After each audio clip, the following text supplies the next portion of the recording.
Hello, and welcome to this Rector's message for the end of the second to last week in Easter. This week, I have been in a number of ways thinking about the changes we go through as people and as a congregation. And this has been brought up by a couple of things. One has been a series of going to people to perform extreme unction, which is often called last rites. 3 funerals this week here at Emmanuel under a variety of different circumstances. And we see, kind of in this moment, an inevitable change that we all go through, which is the change from life in this world to life in the next. And then the change that puts families and loved ones through as we adjust to the absence of someone we love and care for. And we have a ceremony for that, right? Our funerals liturgy is there to honor that change, not just to pray for the individual, but to help guide us through the change of this person now being in heaven and our lives moving forward until the day in which we are reunited with them. I'm thinking of the change in the weather that we're going through that season where it'll be 80 one day and 30 the next, and we all just adjust as we can. And in more happy and more positive news this Sunday, I'm thinking of the ways in which we are celebrating our graduating seniors, that they have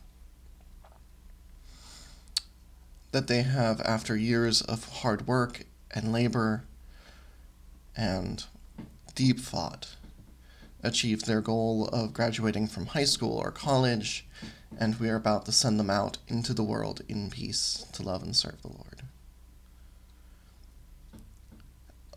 In all of these cases, the joyful ones and the neutral ones and the ones that bring us sorrow, what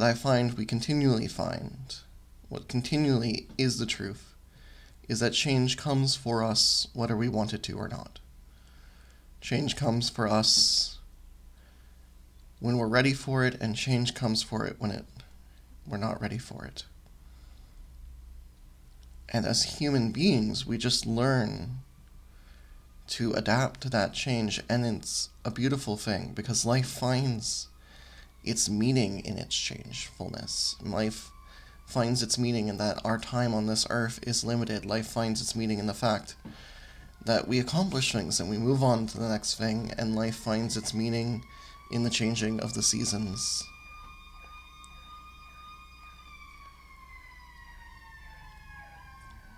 But that doesn't make it any less complicated. And the thing to remember this week, though, is as Paul is in a roundabout and long way reminding the Athenians he speaks to in this week's letter from the Acts of the Apostles, speaking to them in the philosophical language that they know and understand and appreciate, is that God is not distant in this, right? God is the unchangeable force who is present with us in the changes of our lives.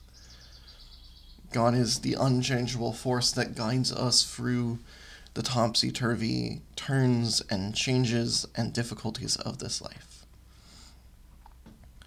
And so that nearness of God is what carries us humans who don't typically like change through it.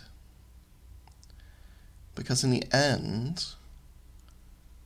it's not good for us to stay in one place.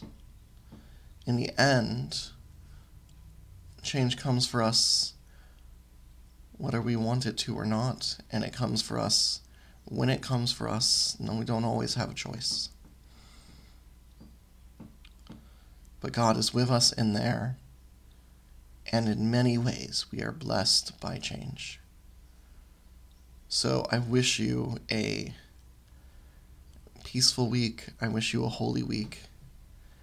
And I wish you a week in which God journeys with you through the changes and challenges of your life. Amen.